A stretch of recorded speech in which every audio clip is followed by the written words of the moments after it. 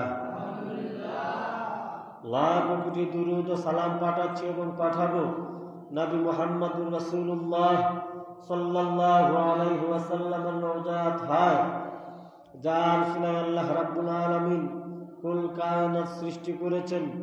আপনাদেরকে আমাকে না বলার পরেও বিনা দরখাস্তে ওই হাবিব রাহমাতুল লিল আলামিনের উম্মত হিসেবে কবুল করেছেন। এজন্য আরেকবার হৃদয়ের সমস্ত ভালোবাসা উজাড় করে সেই মহান মালিকের দরবারে শুকর জানায়, সকলে আবারও আওয়াজ করে শুকরিয়া আদায় করে পড়ি আলহামদুলিল্লাহ। সম্মানিত হাজিরিন, আমি আপনাদের সম্মুখে কুরআনুল কারীমের 114খানা সূরা মুবারক হইতে ছোট্ট একখানা সূরা মুবারক তিলাওয়াত করেছি, সূরাতুল ইখলাস। যেই সূরা ছোট বড় প্রায় আমাদের প্রত্যেকেরই জানা একটা সূরা, প্রায় অনেকেরই এই সূরাটুকু মুখস্থ রয়েছে। সূরাতুল ইখলাস, কুল হুয়াল্লাহু আহাদ আল্লাহুস সামাদ লাম ইয়ালিদ ওয়া লাম ইউলাদ ওয়া লাম ইয়াকুল লাহু কুফুয়ান আহাদ। আমাদের প্রায় প্রত্যেকেরই এই সূরা মুবারক মুখস্থ রয়েছে। তো আমরা আজকে এই সূরাতুল ইখলাসের কিছু ফজিলত সম্পর্কে জানব এবং আমল করার চেষ্টা করব ইনশাআল্লাহ। আল্লাহ রাব্বুল আলামিন যেন আপনাদেরকে আমাকে সবাইকে সূরাতুল ইখলাসের উপর ফজিলতপূর্ণ যে আমলগুলো আছে সেই আমলগুলো শুনে আমল করার তৌফিক দান করেন, সকলে করি আমিন। এই সূরা এমন একখানা সূরা, আসলে যদিও বাহ্যিকভাবে সূরা মুবারকটা প্রায় অনেকটাই ছোট, কিন্তু তার মর্যাদা, তার ফজিলত বিশাল। প্রথমত সূরাতুল ইখলাসের ফজিলত হচ্ছে কোনো মানুষ ইখলাসের সহিত এই সূরা মুবারক যদি একবার তিলাওয়াত করেন, কুল হুয়াল্লাহু আহাদ সূরা যদি কেউ একবার তিলাওয়াত করেন, এই একবার তিলাওয়াত করতে দেরি তার আমলনামায় আল্লাহ রাব্বুল আলামিন 10 পারা কুরআন তিলাওয়াতের সওয়াব দিতে দেরি করবেন না। সুবহানাল্লাহ। তিলাওয়াত করলাম কয়বার? একবার। একবার সূরাতুল ইখলাস তিলাওয়াত করতে কি 10 মিনিটের প্রয়োজন হয়? 1 মিনিটও সময় লাগে না।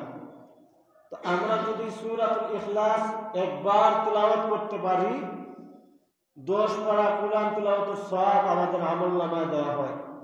কেউ যদি ধারাবাহিকভাবে সূরাতুল ইখলাস 3 বার তিলাওয়াত করেন, 3 বার সূরাতুল ইখলাস তিলাওয়াত করতে দেরি, ওই উম্মতের নারী কিংবা পুরুষের আমলনামায় সমস্ত কুরআন শরীফ খতমের সওয়াব দিতে আল্লাহ রাব্বুল আলামিন দেরি করবেন না। আওয়াজ করে বলি সুবহানাল্লাহ। সূরাটা কিন্তু অনেক ছোট, সূরাতুল ইখলাস। যে সূরা তিলাওয়াত করতে প্রায় 1 মিনিটও সময় লাগে না। তো আমরা যদি ইখলাসের সহিত সূরাতুল ইখলাস তিলাওয়াত করতে পারি 3 বার, আমরা সমস্ত কুরআন খতমের সওয়াব এখান থেকে হাসিল করতে পারতেছি। আল্লাহ রাব্বুল আলামিন যেন সূরাতুল ইখলাস বেশি করে তিলাওয়াত করার তৌফিক আমাদেরকে দান করেন। সকলে বলি আমিন। শুধু তাই নয়, আল্লাহ রাব্বুল আলামিন এই সূরাতুল ইখলাসের মধ্যে এমন ফজিলত রেখেছেন, নূর নবী আমার মুহাম্মদ সাল্লাল্লাহু আলাইহি ওয়াসাল্লাম বলেন, ও দুনিয়ার ঈমানদার নর নারী, শুনে নাও, জেনে নাও, তোমরা যদি ইখলাসের সহিত আল্লাহর মহব্বতে, আল্লাহর রাজির উদ্দেশ্যে সূরাতুল ইখলাস আল্লাহর মহব্বতে একবার তেলাওয়াত করতে পারো, দুনিয়ার শুরু থেকে আজ পর্যন্ত যত মানুষ দুনিয়ার জমিনে আল্লাহ রাব্বুল আলামিন পাঠিয়েছেন, কিয়ামত পর্যন্ত যত মানুষ দুনিয়ার জমিনে আসবেন, সমস্ত মানুষ একত্রিত করা হইলে যে সংখ্যা পরিমাণ মানুষ হবে, তার দ্বিগুণ সংখ্যা যে পরিমাণ হবে, আল্লাহ রাব্বুল আলামিন একবার সূরাতুল ইখলাস তেলাওয়াত করার কারণে সমস্ত মানুষের দ্বিগুণ পরিমাণ সংখ্যা পরিমাণ সওয়াব ওই বান্দা অথবা বান্দির আমলনামার মধ্যে দান করে দিবে। দুনিয়ার শুরু থেকে এখন পর্যন্ত যত মানুষ দুনিয়াতে এসেছিলেন, বর্তমানে যত মানুষ দুনিয়ার জমিনে আছেন, কিয়ামত পর্যন্ত যত মানুষ দুনিয়ার জমিনে আসবেন, সমস্ত মানুষ একত্রিত করা হইলে যতগুলা মানুষ হইবে তার চাইতে দ্বিগুণ সওয়াব দেওয়া হবে একবার যদি আমরা সূরাতুল ইখলাস তেলাওয়াত করতে পারি। সুবহানাল্লাহ। আমলটা কি খুব বেশি কঠিন না সহজ? অনেক সহজ। কিন্তু আমাদের মধ্যে এই সূরাতুল ইখলাসের আমল নাই, আমল আমরা করতে পারি না। আল্লামা ফখরুদ্দিন রাজি রাহমাতুল্লাহি আলাইহি উনি বলতে লাগলেন, সূরাতুল ইখলাসের মধ্যে এমন ফজিলত আল্লাহ রাব্বুল আলামিন রেখেছেন, আল্লাহর নবী রাহমাতুল লিল আলামিন মসজিদে নববীর মধ্যে বসা অবস্থায় হযরতে জিবরাইল আলাইহিস সালাতু ওয়াস সালাম আল্লাহর হাবিবের কিনারায় এসে হাজিরা দিলেন। আল্লাহর হাবিবের কিনারায় এসে বসলেন। আল্লাহর হাবিবের সামনে জিবরাইল আলাইহিস সালাতু ওয়াস সালাম বসা।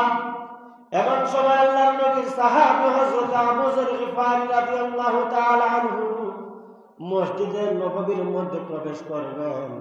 যেই মাত্র আল্লাহর নবীর সাহাবী আবু যর গিফারী রাদিয়াল্লাহু তাআলা আনহু মসজিদে নববীর বারান্দার মধ্যে আসলেন, এমন সময় জিবরাইল আলাইহিস সালাতু ওয়াস সালাম ডাক দিয়া বলতে লাগলেন, ইয়া রাসূলুল্লাহ, ইয়া হাবিবাল্লাহ, ও আল্লাহর নবী, সামনের দিকে তাকিয়ে দেখেন আপনার সাহাবী হযরত আবু যর গিফারী আসতেছেন। নবী আমার ডাক দিয়া বলতে লাগলেন, ও জিবরাইল, আমি তো দেখতেছি আমার সাহাবী আমার দরবারে আসতেছে। আল্লাহ নবী ডাক দিয়া বলতে লাগলেন, ও জিবরাইল, এই যে আমার সাহাবী, ওনাকে তো আমি চিনি। জিবরাইল রে, তার নাম আবু যর গিফারী, এটাও আমি আল্লাহর হাবিব জানি। কিন্তু জিবরাইল, আমাকে জানা দাও, তুমি জিবরাইল কেমন করে আবু যর গিফারীর নাম খানা জানলা? তুমি কেমন আবু যর গিফারীকে চিনলা? জিবরাইল ডাক দিয়া বলতে লাগলেন, ইয়া রাসূলুল্লাহ, ইয়া হাবিবাল্লাহ, ওগো আল্লাহর নবী, আপনার সাহাবী আবু যর গিফারি এমন একজন ব্যক্তি, এমন একজন সাহাবী, মদিনার সাহাবারা আবু যর গিফারিকে এমন ভাবে চিনেন না আসমানের সমস্ত ফেরেশতারা যেইভাবে আবু যর গিফারিকে চিনে। মদিনার মানুষগুলা এমন ভাবে আবু যর গিফারিকে চিনেন না আসমানের ফেরেশতারা যেইভাবে আবু যর গিফারিকে চিনে। সুবহানাল্লাহ। নবী আমার ডাক দেয়া বলতে লাগলেন, জিবরাইল, কোন আমলের কারণে, কোন বরকতে আবু যর গিফারির এত সম্মান? আল্লাহ নবী ডাক দেয়া বলতে লাগলেন, ও জিবরাইল, আবু যর গিফারিকে আসমানের মধ্যে এত মর্যাদা কে দিয়েছে? আসমানের ফেরেশতারা কোন আমলের বরকতে, কোন কারণে আবু যর গিফারিকে এত ভাবে ভালো করে চিনতে পারেন? এবার জিবরাইল আলাইহিস সালাতু ওয়াস সালাম ডাক দিয়ে বলতে লাগলেন, ইয়া রাসূলুল্লাহ, ইয়া হাবিবাল্লাহ, আবু যর গিফারিকে একটা কারণে আসমানের ফেরেশতারা ভালো করেছিলেন। নবী আমার, আবু যর গিফারি এমন একজন সাহাবী, তার নিত্য প্রয়োজনীয় সমস্ত কাজ কর্ম করার পর যেই সময়টুকু আবু যর গিফারি অবসর পান, যেই সময়টুকু তিনি নিজেকে অবসর মনে করেন, ইয়া রাসূলুল্লাহ, ওই সময়টুকু তিনি নিজে অবসর থাকতে চান না। অবসর পাইলে আপনার সাহাবী আবু যর গিফারি সঙ্গে সঙ্গে সূরাতুল ইখলাস তেলাওয়াত শুরু করে দেন। নবী গো, সূরাতুল ইখলাস তেলাওয়াত করা আল্লাহর দরবারে এতই পছন্দনীয় হয়ে গেছে, আবু যর গিফারির সূরাতুল ইখলাস তেলাওয়াত করার কারণে আল্লাহ রাব্বুল আলামিন আসমানের ফেরেশতাদের মধ্যে আবু যর গিফারির এত পরিচিতি বাড়িয়ে দিয়েছে। অবসর পাইলেই সূরাতুল ইখলাস তিলাওয়াত করেন, অবসর পাইলেই সূরাতুল ইখলাস তিলাওয়াত করেন।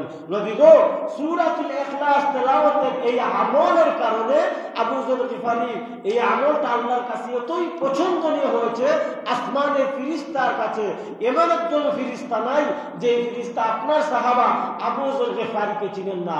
আওয়াজ করে বলি সুবহানাল্লাহ। আমলটা খুব সহজ, কিন্তু তার ফজিলত অনেক বেশি। অথচ আমরা প্রায় সবাই সূরাতুল ইখলাস তিলাওয়াত জানি, কিন্তু তার আমল আমাদের মধ্যে নাই। আল্লাহ রাব্বুল আলামিন যেন আমাদের সবাইকে সূরাতুল ইখলাসের আমল করার মতো তৌফিক দান করেন, সকলে পড়ি আমিন। আল্লাহর নবীর একজন আনসারী সাহাবী কুবার মসজিদের ইমাম নিযুক্ত ছিলেন।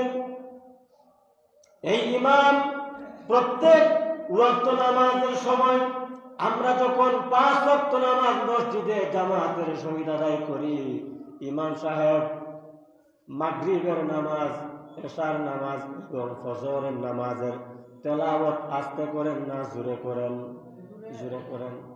মাগরিবের নামাজের তেলাওয়াত জোরে সুরে করেন, এশার নামাজের তেলাওয়াত জোরে সুরে করেন, ফজরের নামাজের তিলাওয়াত ইমাম সাহেব মুক্তাদিকে শোনায় করেন। 5 ওয়াক্ত নামাজ জামাতের সহিত আদায় করেন যারা, কিন্তু যারা মাগরিব, ইশা আর ফজরের নামাজ ওই আনসারী সাহাবীর পিছনে কুবার মসজিদে পড়েন, সবাই প্রত্যেক দিন একটা তেলাওয়াত ইমামের মুখে শুনতে পান।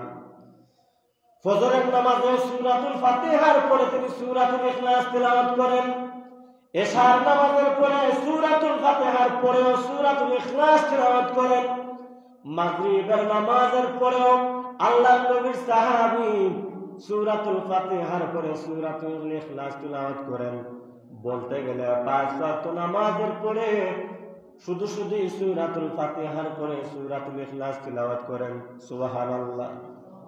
আচ্ছা, কোন ইমাম সাহেব যদি 5 ওয়াক্ত নামাজে প্রত্যেক দিন সূরা ফাতিহার পরে সূরা ইখলাস তেলাওয়াত করেন, সারা বছর শুধুই সূরা ইখলাস, তো মুসল্লিদের কিছু অন্যরকম একটা অবস্থা হবে কিনা? স্বাভাবিক মুসল্লিরা একটু বলাবলি করবে, হ্যাঁ ইমাম সাহেব কি আপনি তেলাওয়াত জানেন না, প্রত্যেক দিন সূরাতুল ইখলাস তেলাওয়াত করেন, 5 ওয়াক্ত নামাজ, সারা বছর সূরা ইখলাস, এটা আবার কেমন ইমাম? তো সবাই একটু বলাবলি করতে আরম্ভ করলেন। কোন একদিন তারা ইমাম সাহেবের সামনে দাঁড়িয়ে ডাক দিয়া বলতে লাগলেন, ও হুজুর, 5 ওয়াক্ত নামাজের পরে আপনি শুধু শুধুই সূরাতুল ফাতিহার পরে সূরাতুল ইখলাস তেলাওয়াত করেন, কুরআনুল কারীমের মধ্যে 114 খানা সূরার মধ্যে আপনি কি অন্য কোন সূরা তেলাওয়াত জানেন না? হুজুর গো, প্রত্যেকদিন সূরাতুল ইখলাস শুধুই আপনি তেলাওয়াত করেন, কারণটা কি? আপনি কি আর অন্য কোন সূরা তেলাওয়াত জানেন না? আল্লাহর নবীর আনসারী সাহাবী কুবার মসজিদের ইমাম ডাক দিয়া বলতে লাগলেন, মুসল্লি আমার শুনে নাও, আপনারা যদি আমার পিছনে নামাজ পড়তে চাও, আমাকে যদি ইমাম হিসাবে মানতে চাও, তাহলে আমি প্রত্যেকদিন সূরাতুল ফাতিহার পরে সূরাতুল ইখলাস তেলাওয়াত করে আসতেছি, ভবিষ্যতে সূরাতুল ফাতিহার পরে সূরাতুল ইখলাস তেলাওয়াত করব। সুতরাং আমার তেলাওয়াত যদি তোমাদের কাছে পছন্দ না হয়, আমি সূরাতুল ইখলাসের আমল বাদ দিতে পারবো না। প্রয়োজনে আমার ইমামতি থেকে আমাকে তোমরা অব্যাহতি দিয়ে দাও। আমার ইমামতির দরকার নাই, প্রয়োজনে আমাকে ইমামতি থেকে বাদ দেন, তবু আমি সূরাতুল ইখলাসের তেলাওয়াত ছাড়ব না। সুবহানাল্লাহ। কোন এক সময় নবী আমার মুহাম্মদ সাল্লাল্লাহু আলাইহি ওয়াসাল্লাম কুবার মসজিদে হাজির। সাহাবারা ডাক দিয়া বলতে লাগলেন, ইয়া রাসূলুল্লাহ, ইয়া হাবিবাল্লাহ, আপনার আনসারী সাহাবীর নামে একটা নালিশ। ওগো আল্লাহর নবী, আপনার অমুক সাহাবী আমাদের কুবার মসজিদের ইমাম নিযুক্ত করেছিলেন। ইয়া রাসূলুল্লাহ, ইয়া হাবিবাল্লাহ, আপনার সাহাবী প্রত্যেক দিন 5 ওয়াক্ত নামাজের মধ্যে সূরাতুল ফাতিহার পরে সূরাতুল ইখলাস তেলাওয়াত করেন। নবী গো, অন্য কোন সূরা তিনি নামাজের মধ্যে তেলাওয়াত করেন না, আপনি একটু জিজ্ঞাসা করেন। নবী আমার মুহাম্মদ সাল্লাল্লাহু আলাইহি ওয়াসাল্লাম ডাক দিয়া বলতে লাগলেন, সাহাবী আমার, কথা কি সত্য? আনসারী সাহাবী ডাক দিয়া বলতে লাগলেন, ইয়া রাসূলুল্লাহ, নবী, আমার মুসল্লিরা যে বিষয়ে আপনার কাছে অভিযোগ দিয়েছেন, ইয়া রাসূলুল্লাহ, তাদের কথা সত্য, তাদের অভিযোগ সত্য। নবী গো, আমি 5 ওয়াক্ত নামাজে সূরাতুল ফাতিহার পরে সূরাতুল ইখলাস তেলাওয়াত করে থাকি। নবী আমার ডাক দিয়া বলতে লাগলেন, তুমি কি অন্য কোন সূরা তেলাওয়াত জানো না? সাহাবী আমার ডাক দিয়া বলতে লাগলেন, ইয়া রাসূলুল্লাহ, ওগো আল্লাহর নবী, আমি কুরআনুল কারীমের অন্যান্য সূরা তেলাওয়াত জানি, কিন্তু পড়তে আমার মন চায় না। নবী বললেন, সাহাবী, কোন কারণে তোমার অন্য কোন সূরা, অন্য কোন কিরাত তেলাওয়াত করতে মন চায় না? শুধুই প্রত্যেকদিন 5 ওয়াক্ত নামাজের পরে 5 ওয়াক্ত নামাজের মধ্যে কেন সূরাতুল ইখলাস তেলাওয়াত করতে চাও? আল্লাহর নবীর প্রশ্নের জবাবে আনসারী সাহাবী ডাক দিয়ে বলতে লাগলেন, ওগো আল্লাহর নবী, একটা মাত্র কারণে সূরাতুল ইখলাস তেলাওয়াত করি। নবী গো, নামাজের মধ্যে তো তা, নামাজের বাহিরে আমি যখন কুরআন তেলাওয়াত করতে যাই, ইয়া রাসূলুল্লাহ, ইয়া হাবিবাল্লাহ, সূরাতুল ইখলাসের মধ্যে আমি যেমন মজা পাই, নবী গো, অন্য কোন সূরার মধ্যে অত মজা আমার মনের মধ্যে অনুভব হয় না। ওগো আল্লাহর নবী, সূরাতুল ইখলাসের মধ্যে আমার যেমন তেলাওয়াত করতে মজা লাগে, ইয়া রাসূলুল্লাহ, অন্য কোন সূরা তেলাওয়াত করতে গেলে এমন মজা আমার অনুভব হয় না। নবী গো, সূরাতুল ইখলাসের প্রতি আমার এমন মহব্বত তৈরি হয়ে গেছে, এমন মহব্বত সূরাতুল ইখলাসের প্রতি আমার পয়দা হয়ে গেছে, আমি চাইলেও সূরাতুল ইখলাসের পরিবর্তন কোন সূরা তেলাওয়াত করতে পারি না।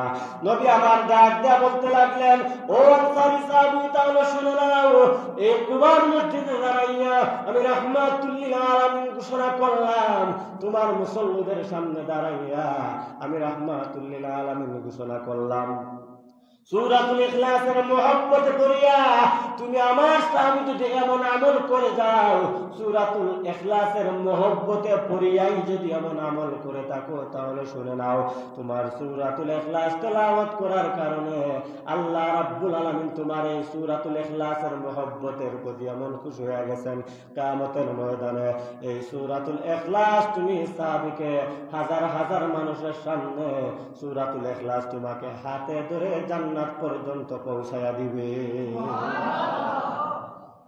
তোমার জন্য অন্য কোন তেলাওয়াত করতে হবে না, তুমি যতদিন ইমামতি করবা সূরাতুল ইখলাস দিয়ে ইমামতি করবা। সুবহানাল্লাহ।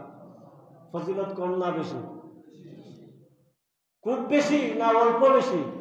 খুব বেশি। কিন্তু সূরাতুল ইখলাসের আমল সাধারণ একটা আমল, 1 মিনিটও সময় নেওয়া হয় না। আমরা চাইলেই 1 মিনিটে প্রায় 2 বার সূরাতুল ইখলাস তেলাওয়াত করতে পারি। যদি আমরা ইখলাসের সহিত সূরাতুল ইখলাস মানে কুল হুয়াল্লাহু আহাদ আল্লাহুস সামাদ লাম ইয়ালিদ ওয়া লাম ইউলাদ ওয়া লাম ইয়াকুল লাহু কুফুয়ান আহাদ, আমরা প্রায় অনেকে এই সূরাটা মুখস্থ আছে, আমরা যেন কাজের ফাঁকে অবসর হইলেই এই সূরাটা মুখস্থ অবস্থায় তেলাওয়াত করি। অনেক সময় অনেকের মনে প্রশ্ন আসতে পারে, সূরা ইখলাস তথা কুরআন তেলাওয়াত করতে গেলে আমাদের ওযু করতে হবে না? যদি আপনার শরীর পবিত্র থাকে, আপনার যদি গোসল ফরজ না হয়, শরীর যদি পবিত্র থাকে, তাহলে আপনি ওযু ছাড়াও না দেখে মুখস্থ কুরআন তেলাওয়াত করতে পারবেন, জায়েজ আছে, কোনো গুনাহ হবে না। সুবহানাল্লাহ। যদি আপনার ওযু নাও থাকে, শরীর পবিত্র থাকলে আপনি মুখস্থ কোরআন তিলাওয়াত করতে পারবেন। কাজ করতেছেন, আপনি মুখস্থ তিলাওয়াত করেন। আপনি ফসল ধান রইতেছেন, আপনি একা একা কিসের আপনার দুনিয়াবি গান, আপনি একা একা ধান রোপণ করতেছেন, আপনি ধান রোপণ করেন, সূরা ইখলাস তিলাওয়াত করেন, আপনার ফসলের বরকত বাড়ায় দিবেন কে? আল্লাহ। আপনি ঘরের মা বোন যারা আছেন, ঘরের সাংসারিক কাজ করতেছেন, রান্না বান্না করতেছেন, আপনি রান্না বান্না করেন, জবান দ্বারা সূরাতুল ইখলাস তেলাওয়াত করেন, রান্না বান্না করেন, জবান দ্বারা সূরাতুল ফাতিহা তেলাওয়াত করেন, আপনার ঘরের অন্যান্য কাজকর্ম করেন, আপনি সূরাতুল ফাতিহা তেলাওয়াত করেন, এতে করে ওযুও লাগবে না, আর কাজের পাশাপাশি আপনি বিশেষ সওয়াবের অধিকারীও হতে পারবেন। আল্লাহ রাব্বুল আলামিন যেন আপনাদেরকে আমাকে সবাইকে বিশেষ করে সূরাতুল ইখলাসের এই ফজিলত সম্পূর্ণ আমলগুলা করার তৌফিক দান করেন, সকলে পড়ি আমিন। 5 ওয়াক্ত নামাজ, রমজান মাসের রোজা, নেক আমল, ঈমান নিয়ে যেন আমরা কবরে যেতে পারি, সেই তৌফিক যেন আল্লাহ রাব্বুল আলামিন আমাদের সবাইকে দান করেন, সকলে পড়ি আমিন। ওয়া আখিরু দাওয়ানা আনিল হামদুলিল্লাহি রাব্বিল আলামিন।